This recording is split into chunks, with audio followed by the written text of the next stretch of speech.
जब आंखों में अरमान लिया, मंजिल को अपना मान लिया, फिर मुश्किल किया आसान किया, बस ठान लिया तो ठान लिया। प्यारे दोस्तों, अगर आप भी निवेदक प्रवेश परीक्षा के लिए फॉर्म अप्लाई कर चुके हैं तो आपसे मैं बता दूं कि सबसे पहले हमारा यही सबसे पहला हमारा उद्देश्य होता है कि हम सिलेबस को कैसे जानें। सिलेबस हमारा होता क्या है, जैसे निवेदक में क्या क्या सिलेबस आते हैं, सबसे पहले मुझे ये जानकारी होनी चाहिए।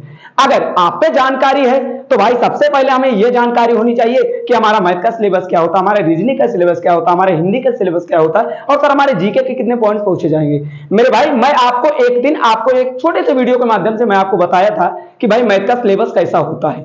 भाई सारी इंफॉर्मेशन मैं आपको थ्रू बताया था, लेकिन आज मैं आपके सामने लेके आया हूं हिंदी का सिलेबस। अगर आप भी कक्षा 6 में निवेदक का फॉर्म अप्लाई कर दिए हैं, मेरे भाई आज है 30 तारीख हो चुके हैं और निवेदक के फॉर्म 29 तारीख तक लास्ट डेट उसकी थी, और आप लोग फॉर्म को अप्लाई जितने बच्चे कर दिए हैं, तो प्लीज आपसे हम्बल रिक्वेस्ट चाहता हूं इस चैनल पे आप प्यार और सपोर्ट देते रहें, ताकि हम आपको समय समय पे आपको सही वीडियो आपको गाइड करते रहें और सही उद्देश्य पे आपको ले जाने का हमारी पूरी टीम आप पे हमेशा तत्पर रहेगी।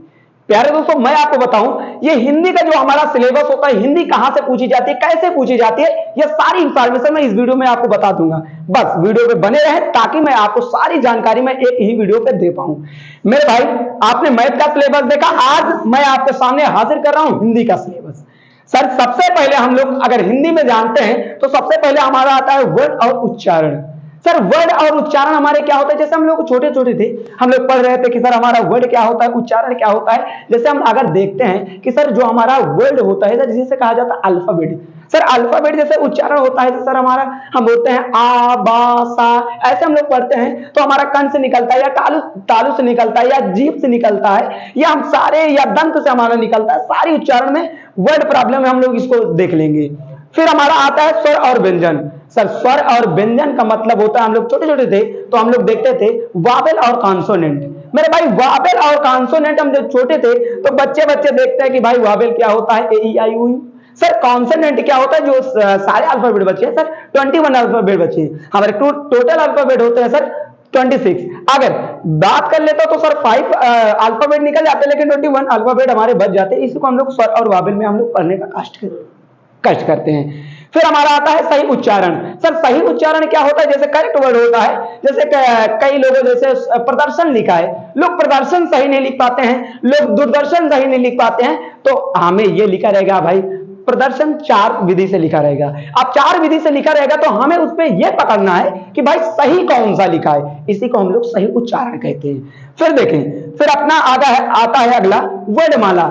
वर्णमाला जिसे हम लोग अल्फाबेट के नाम से जानते हैं, हम वर्णमाला में ये देखने वाले हैं। फिर हमारा आता है शब्द ज्ञान।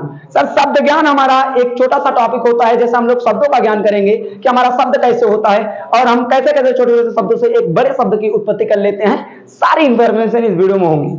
फिर आता है समानार्थी शब्द। सर समानार्थी शब्द हमारा जो होता है एंटोनिम्स होता है, सिनोनिम्स हमारा जो होता है, सर बिल्कुल आसानी वे में आपको सारी इंफॉर्मेशन आपको बताई जाएगी। फिर हमारा आता है विलोम शब्द। विलोम शब्द मतलब जैसे कहते हैं, मैं कहूं कि भाई ये वीडियो अगर बन रहा है तो हमारी अभी क्रिएट हो रहा है, सर देखते हैं हम रात में क्रिएट कर रहे हैं, लेकिन अगर मैं अपोजिट की बात कर लेता हूं तो सर दिन का अपोजिट होता है रात। और अगर मैं कह दूं कि भाई अगर जैसे अपोजिट है भाई दिन का कर दिया रात, मैं आपसे कह दूंगा और अलग अलग पॉइंट आपसे मैं पूछ सकता हूं। तो इसी तरह हम लोग अपोजिट वर्ड देखेंगे जिसे हम लोग कहते हैं विलोम शब्द। अब फिर उसके बाद हम लोग आएंगे थोड़े से व्याकरण के चैप्टर में आएंगे। व्याकरण मतलब जब हम थोड़े से पढ़ते हैं तो हमें व्याकरण के चैप्टर याद आता है। सबसे पहले संज्ञा आता है, जिसे हम बचपन से पढ़ते चले आते हैं कि सर संज्ञा हमारी होती है नाउन।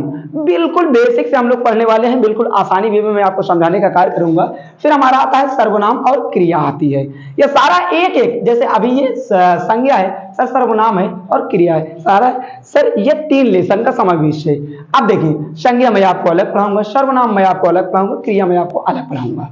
फिर उसके बाद हमारा आता है विशेषण और क्रिया विशेषण। सर विशेषण के ये प्रकार है, जिसमें विशेषण है फिर क्रिया विशेषण है, तो ये वही रैंडम टॉपिक है। लिंग है, वचन और काल है।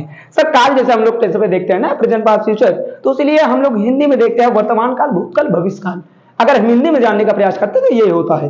फिर उसके बाद कारक चिन्ह। सर कारक चिन्ह हमारे 8 प्रकार के होते हैं। जब हम थोड़े से कारक चिन्ह बनते हैं तो हम लोग पढ़ते नहीं हैं कि का की के, ऐसे हम लोग पढ़ते हैं, ना नी रे, ऐसे हम लोग पढ़ते हैं, छोटा का बड़ा का, ऐसे है ना।